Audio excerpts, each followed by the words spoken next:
Hello and welcome to the Marketing Times Analytics Podcast. I'm your host, Alex Safranis, and today we're on with Carolyn Lowe. Carolyn, would you like to introduce yourself? Sure. Thanks for having me, Alexander. My name is Carolyn Lowe, founder and CEO of ROI Swift. We're an Amazon growth agency for brands. Spent 20 years in e-commerce with everything from Fortune 100 companies like Dell to startups. That's my happy place is growing brands on Amazon and helping them become millionaires and billionaires. Oh, very cool. How did you land on Amazon as the place to focus for growth? It's interesting. We started as a digital agency. We worked with some great brands like Tecovas and Howler Brothers, and we ran all their Google and Meta. And as the less data you have, the harder it gets. And so we always had done paid search and paid social and Amazon. And what we found was Amazon was 75% of our business, and we literally could be the best at it. Richard Branson once said on a Zoom call, he said, if we can't be the best, we get out of it. And there's so much data loss in Meta and Google, and it's not like it was 10 years ago. So that's why we decided to focus on Amazon. We're really good at it, and we've got lots of successes, lots of customer exits and acquisitions. And so that just seemed like that's our happy place. Yeah, that makes a lot of sense. So, what is the difference in the data that makes Amazon a more attractive platform to advertise on? Yeah, of course, you don't have first party data. You don't know exactly who's buying. You don't have their name and their email address. A lot of data in terms of sessions, traffic, mobile versus desktop. So it's a lot of what in GA, you know what keywords are working.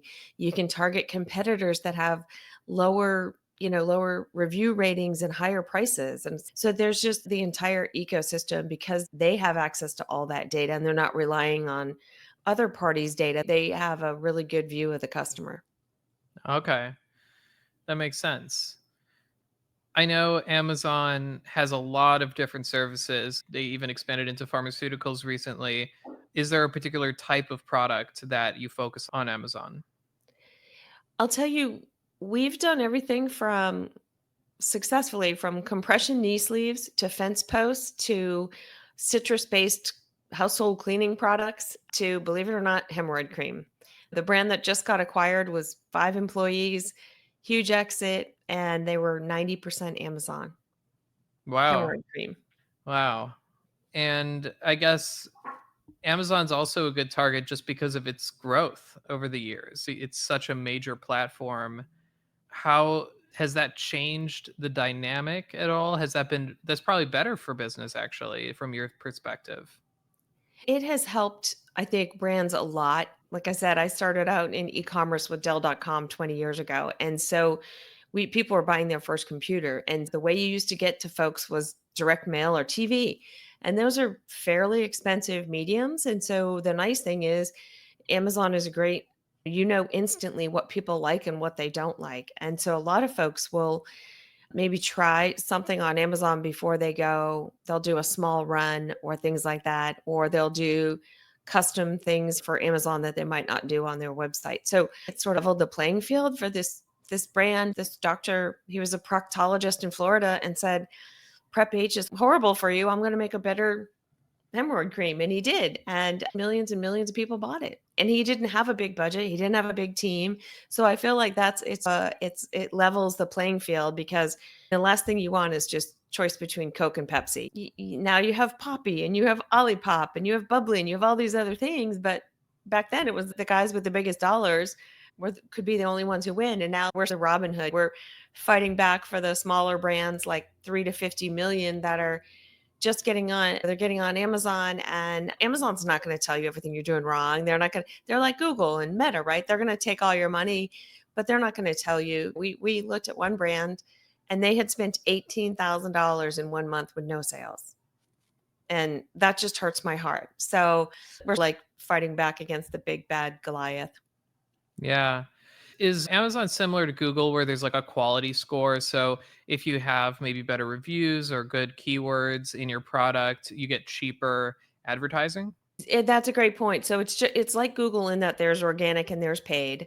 And the interesting stat, I don't know if it's the same for Google now. We were a Google partner for a long time, but 70% of people don't make it past page 1 on Amazon, which means if you're not on page 1, you might as well be on page 50. The big thing Amazon wants to do is match shoppers with the right products. If you get a lot of clicks and no sales, that's not great, right? It's like Google. If you get a lot of clicks, but people bounce immediately, they don't love that either. So Amazon's in the business of showing customers what they most think they're going to buy based on what they know about them. So if your conversion rate is really high, when people are clicking on you, they're buying you, that's going to help you both organically, and then it's going to hurt you, like you said, in advertising if you get so many clicks and no sales. After a while, it'll say this is not a relevant keyword, but they'll take all your money before they tell you that. Yeah, that makes sense. What is the what is like a rough budget that a small company would have on Amazon to advertise with, like monthly? Are we talking the tens of thousands? Could it be $1,000 a month? Like what range are small businesses typically spending on Amazon? That's a great question. So it's different by industry, and you probably know this too, right?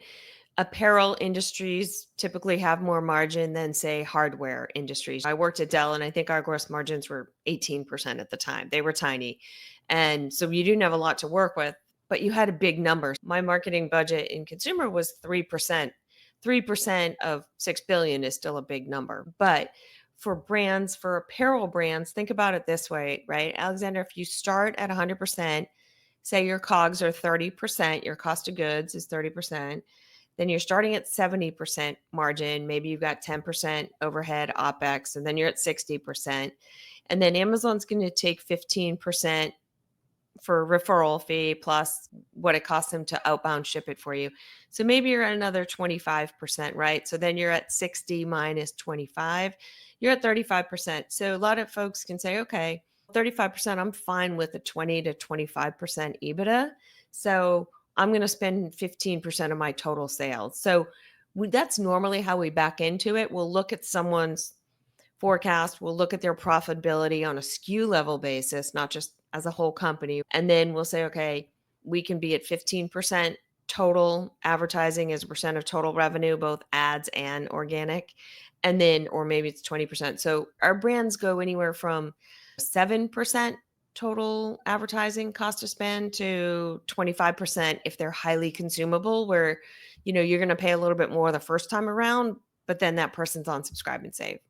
What about cannibalization? Is it I know something like Google tends to push people towards cannibalizing their organic traffic with things like broad match keywords, where Google's going to just advertise on whatever's going to get a click and give the impression of a high return on investment, but really they're capturing these inevitable customer journeys that would have happened anyway.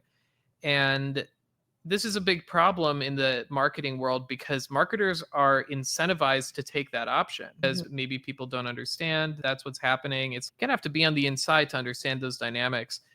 Is Amazon a platform that also pushes towards that cannibalization?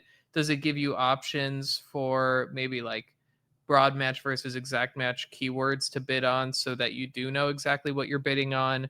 Is it easy to avoid cannibalization on Amazon? It is. It is. And it's a great question. It's like Google where you can do broad, exact, you can do product targeting. So, if you know your competitor has a lesser product, you can show up on their product page, which is great. They see a better alternative. So, yeah, we use a combination of those. And then we do a little bit of brand defense because you don't want to show up eighth on the page if seven other people are buying your brand name for 20 cents. So, we do some brand defense, but we also portfolio all the campaigns into brand, non brand, sponsored products, sponsored videos. There's all different kinds of placements. And so, folks that just do those brand campaigns or they don't negate their brand terms from their non brand and it gets really ugly in there, they do give you the search term reports. And unlike Google, they give you the full search terms, not, oh, there's not enough data for this search term to report it. They actually give you the full search term. So you can add them, you can negate them, you can see what's working. One of our favorite things we used to do on Google was do like the penny low bid catch all for Google Shopping. And that would have 3,000% return on ad spend. It's the same with Amazon. You put all your products in there and you just do a 5 cent bid. And that's one of the few things that you can truly set and forget. Everything else you have to obviously stay on top of. Oh, that's interesting. So, tell me more about that, like very low bidding. What kinds of keywords would you select for that kind of a campaign? It's like Google Shopping where you know how Google Shopping you can't tell it what you want to match to. It just goes off your product description and your category and your browse node and all that. Same thing with Amazon. You set it up as an automatic campaign. It uses your title, your category, your backend keywords, your description, and it shows what it thinks are relevant ones. You might not have thought of a keyword, but like you can bid 5 cents. Maybe you spend $100 over the course of 3 months, but you get $3,000 in sales. And then you find all these keywords that you didn't even think of. So that's where we like to do a little bit of keyword harvesting. And maybe not all your products are your hero products. You might have 20 products and you're like, I'll just throw this one in. And we would do that a lot on Google Shopping. If someone had a catalog of 40 products and one of them doesn't do a lot, it's like you would still throw it in there because any sales you got were gravy and they were super profitable. That's interesting. What do you ever have to convince people to use Amazon as a distribution platform? Do you ever get pressure that they just want to use their own website to sell their products? And why should I go on Amazon? How do you approach that? It's a great question. A lot of times people will ask me, should I be on Amazon? I was like, if you have any distribution outside your own website, you're going to end up on Amazon. So we worked with a beauty brand and they had a bunch of mom and pop or independent beauty stores and they put listings up with the beauty brand. And of course, they didn't look great because it wasn't the brand doing it. You might as well own that. And then the second part is I always tell people as soon as someone calls us, we say, okay, let's look at your branded search volume. And there's one brand we work with that has 50,000 searches a month for their brand name. And so if they're not there, guess what? They're going to buy something else. Someone has Amazon points or credit card points they can use on Amazon, or they only buy from Amazon. And so with 70% of the searches being non-brand, there's so many new to brand customers that you're getting on Amazon that by the time you're done with Google and Meta and shipping your own product, it's really not that much more. You're paying 25% usually to Amazon by the time you're done with fees and shipping and advertising. So you're probably paying that on your own shipping and your own advertising as well. That makes sense. Would you say that Amazon is maybe making their advertising a little bit more competitive in terms of cost because they want businesses to be advertising more and they're building that out as they grow? And do you expect that sort of cost structure to change and maybe be a little bit more expensive in the future after they get more people advertising? Yeah. So I started advertising on Amazon in 2014. So it's been over 10 years now. And I'll tell you the CPCs were all less than $1. And now you're seeing $5 and $6 CPCs. So if you think about it, Amazon used to make all their money from the 15% referral fees, right? That's how they made their money.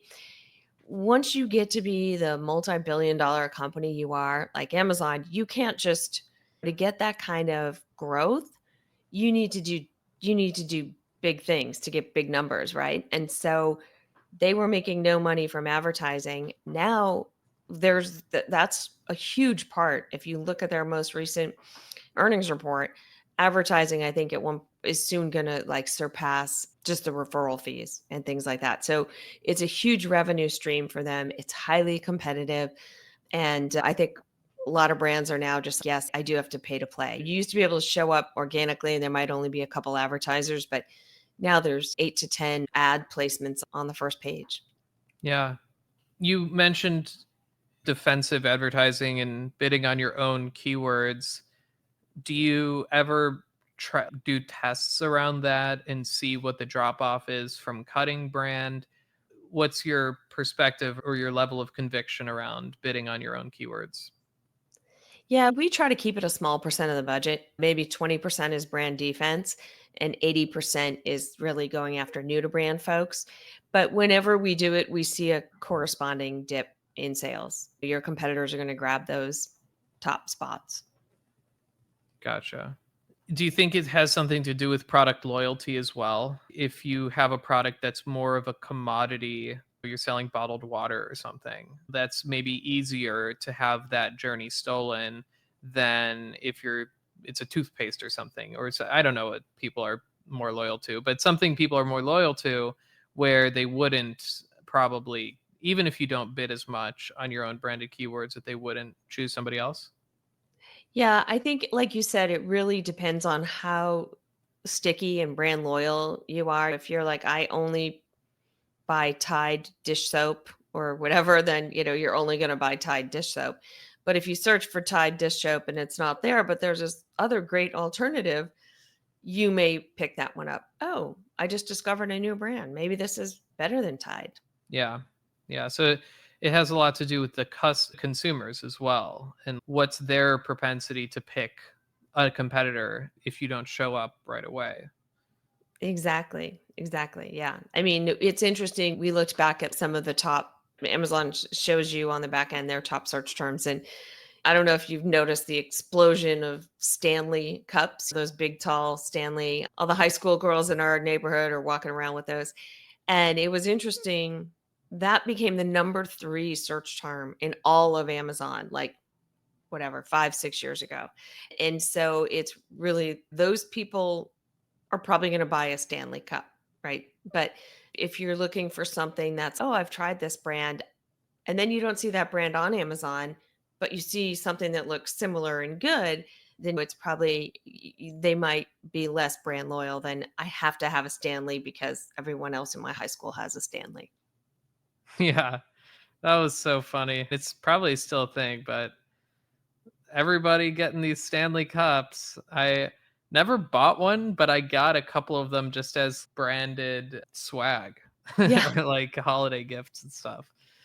It's so funny how those trends work. Like you would have never predicted that would be the product. Like Stanley is like a hardware, like a really blue collar sort of thing, built tough construction site stuff. Not, Yeah. I don't even know how that happened. Yeah. The Yeah. Not marketing the high people, end housewives. Yeah. yeah, exactly. It's I don't know if the marketing people did it. They definitely took credit for it, but I don't know if they did it. And I think it was interesting because it went from Yeti, right? Like I'm here in Austin and Yeti is huge. We just had a fireside chat with the founder of Yeti, Roy Siders, awesome guy. And then so it was evolved. It went Yeti and then it went Hydro Flask a little bit and then it went Stanley. So I'm interested to see who's the next entrance. The one that I met, I spoke at an Amazon conference in March and the founder of Simple Modern, Brian Porter, was there. And so I was like, Simple Modern has done some amazing things just using the data. These guys were data analysts and I think you would like them a lot. They saw the Stanley train coming and they jumped on it with some amazing products from Simple Modern.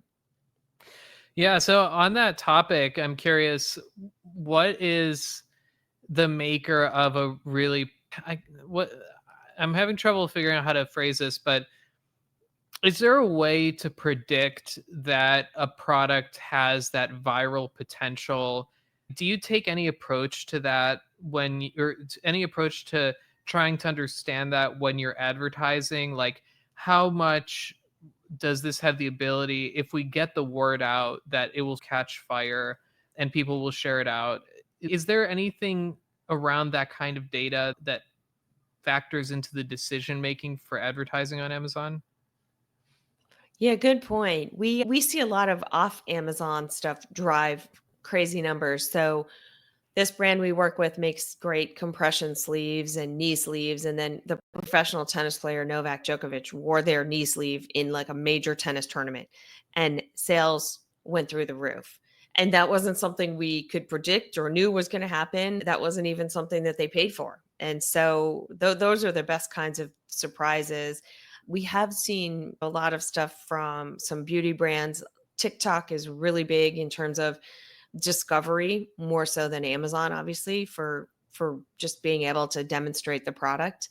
So Amazon is doing a lot more with video placements and giving you a lot more benefits for having video and explaining the product, especially if it's something that is a new concept, like a hose reel. I saw this one at the Amazon conference, a hose reel that doesn't freeze. You're in Chicago, right? Yeah. So you get winters and pipes freeze for some people, right? This is a hose that doesn't freeze and explode your pipes. And so I thought that was fascinating, but I never knew that product like that exists. All we know is that you cover your faucets in the winter with towels or whatever, and you pray for the best. I'm from Boston originally, so that's what we did. And but now this, so I wouldn't even know to look for that. I would never keyword search for that. So when people are looking for hose or hose that can withstand cold temperature or something like that, they've got a video in the search results that shows, and it's very demonstrative and it's great. So you have to think about where people are in their journey. Are they aware of your product? Are they aware of your category? Are you a new to brand kind of brand? So, and making the right content for where you are, right? Yeah. So speaking of that, when you have a product that you're listing on Amazon, what are some of the best practices for creating a product that ranks really highly? And I'm thinking about how on Apple Podcasts, they stopped looking at the number of reviews and instead looked at the number of episodes Right. as what would determine the rankings, probably among other things. What about Amazon? How do you optimize your page ranking organically? Oh, good question. I'm also curious, do they look at like number of plays or number of downloads or things like that as well? I would assume so. I would assume so. But it's not reviews. That's the only one that I remember they did specifically wouldn't look at anymore because presumably people were just adding a bunch of reviews to rank better.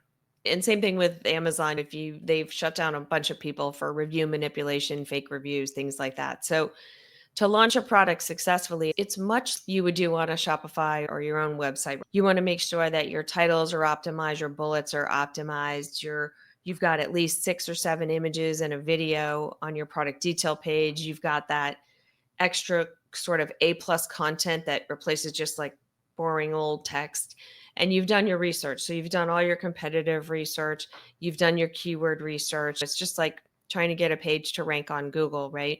And then you do programs like Vine where they send out your product to get early reviews. And then if you have a decent sized database, we usually recommend doing a small promo to your own list to drive traffic to Amazon. That's a good signal. Everything we do is above board. There's some folks who do stuff that's not above board, and we don't recommend that. And then you want to make sure that you've got all your advertising and all your product in stock. And so we've seen people like, "Oh, I'm just going to launch this," and it has 2 images and it doesn't convert, and then you get penalized because you have a lousy conversion rate. So you just send yourself into a downward spiral. So we make sure every product is a 10 out of 10 before they even hit go live on Amazon. Okay. Yeah, that makes sense. That's interesting. What you mentioned, conversion rate would be one of the things that can have a penalty on your organic rankings. What are some of the other things that people might not realize will actually hurt them in the long run? Yeah, I think a lot of it is conversion rate. So either if your organic traffic is not relevant or your ads traffic is not relevant, the thing we see the most is that people throw a whole bunch of ad dollars after a bad product page. And so I was like, stop spending money, go back, redo your images, you're not putting the right images, right? You're not optimizing for conversion. You have some pretty lifestyle images, but that's not telling me why I should buy this product over the other 42 options on Amazon. So that's what we see a lot is they throw good ad dollars after a bad product page. So we say, stop. So when we take someone on, we look at every single product and we say, okay, is this product's problem sessions or traffic, right? Just like your own website, you can either get more sessions, more traffic, or you can increase your conversion rate. And then ideally you do both, right? Which is you get more traffic there by optimizing your organic, getting the right ads there, and then you make a killer 10 out of 10 product page. And usually what we see is both traffic and conversion rise. We've done a whole bunch of testing just by changing the main image with a shorts brand, they had a 33% increase in sessions because you only get to see that main image. So the customer's got to determine, do I want to click on this or do I not want to click on this? Same thing with Google Shopping, right? You get that one image. And so by testing this, we saw that their click through and their sessions went up 33% just by changing the main image to a better one. Wow. That makes sense though. Yeah, the images definitely, as I reflect on my personal experience, it definitely has a big impact on my perception of the product. It's really the only real connection you have to the product was just looking at those images. Yeah, that's interesting. How does the advertising differ when it's a high priced product versus a $3 or $4 product? Is there a difference in strategy that you take and in how you build the page, or are the best practices really the same and maybe you just add a little bit more detail if it's more expensive? It's a good question. We do work with a lot of premium brands that are maybe not the cheapest option out there.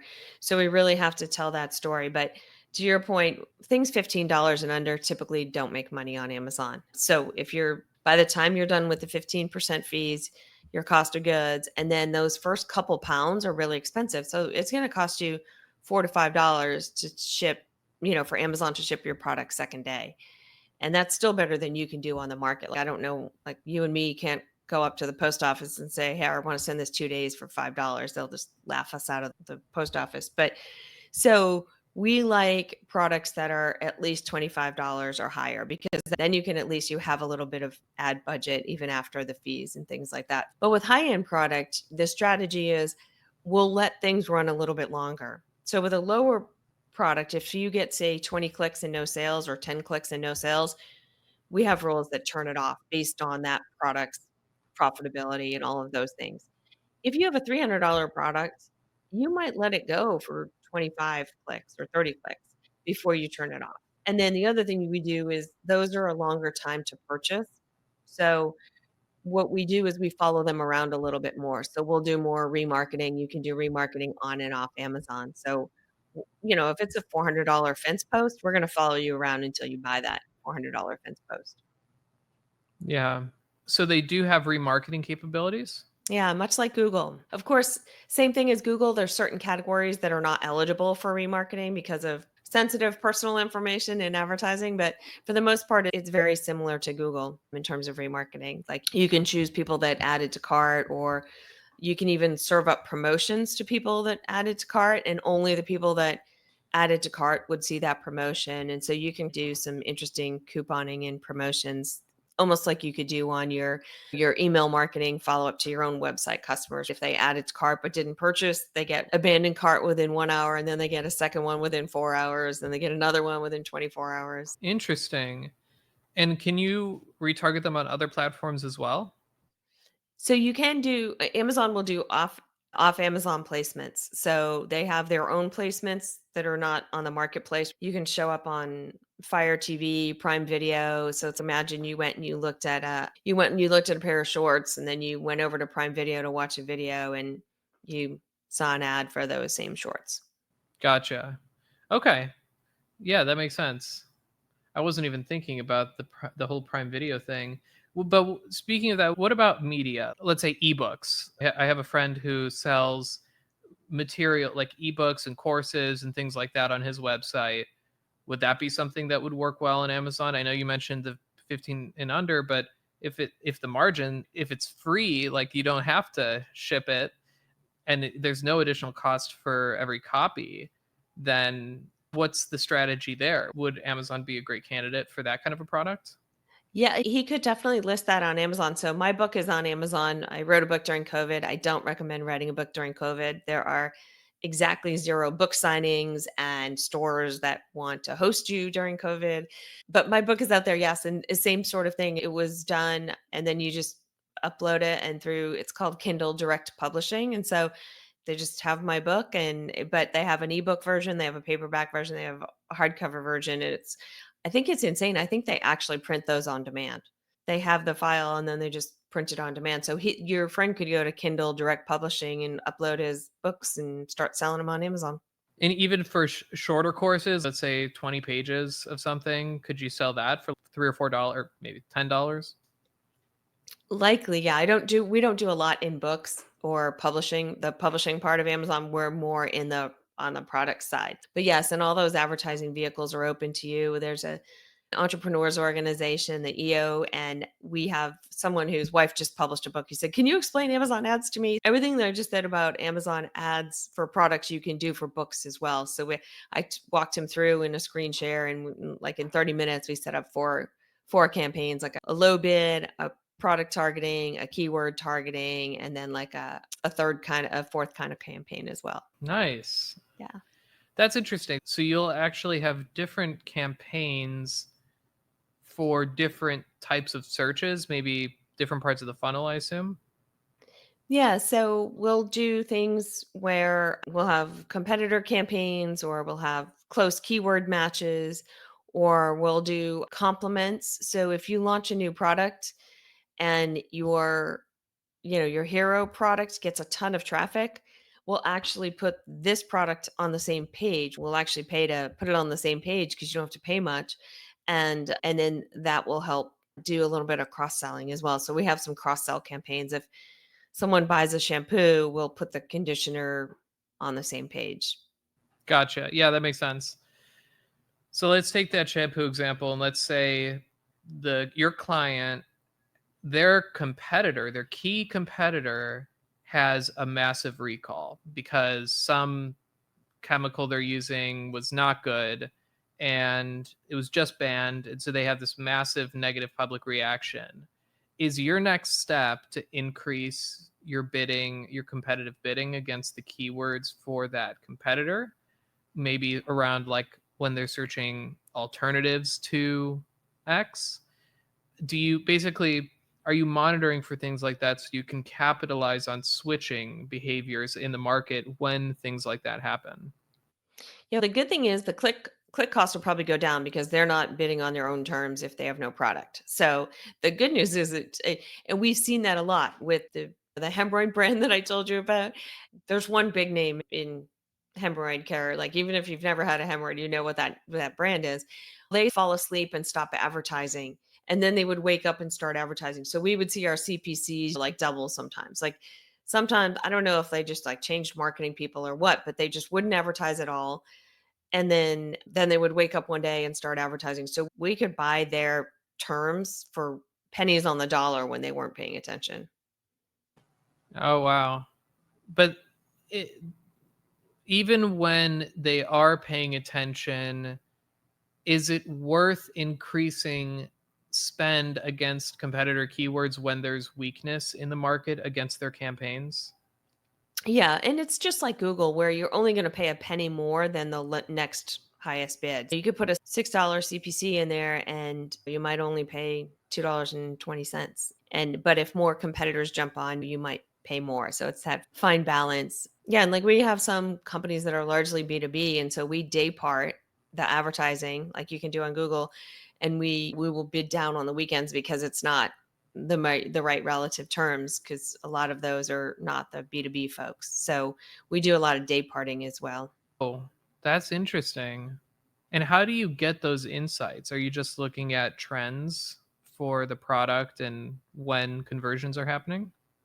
So you can either automate it with Amazon to let them bid up or bid down when they think it's good, but it's usually like Google where they're not as good as actually a human plus AI. So what we'll do is we'll use AI to analyze the data, and then a human will just make the final call. So we'll look at day parting reports and how things do during certain times of the day, just like you would do with Google.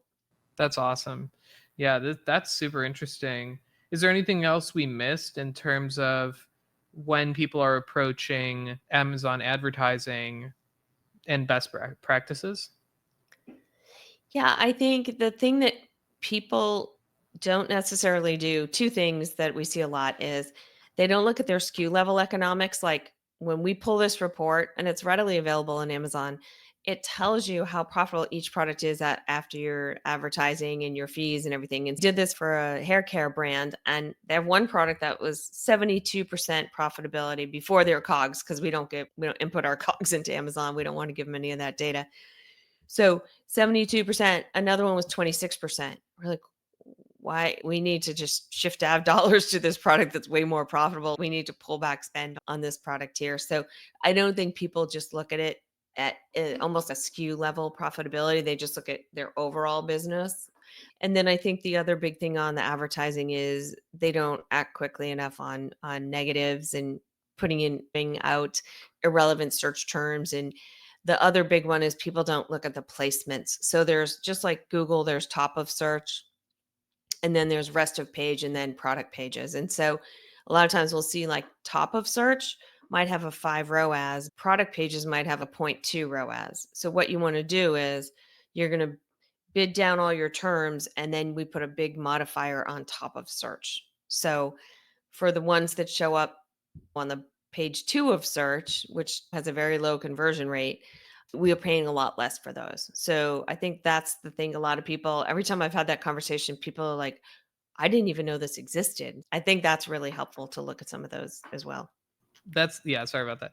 Yeah, that's really interesting. Thank you so much, Carolyn, for joining and for sharing your thoughts. This was a really interesting conversation. I learned a lot, and I think the audience did too. So thanks again. Thanks for having me. Awesome. And thanks everyone for listening. We'll talk to you soon. Okay, great job.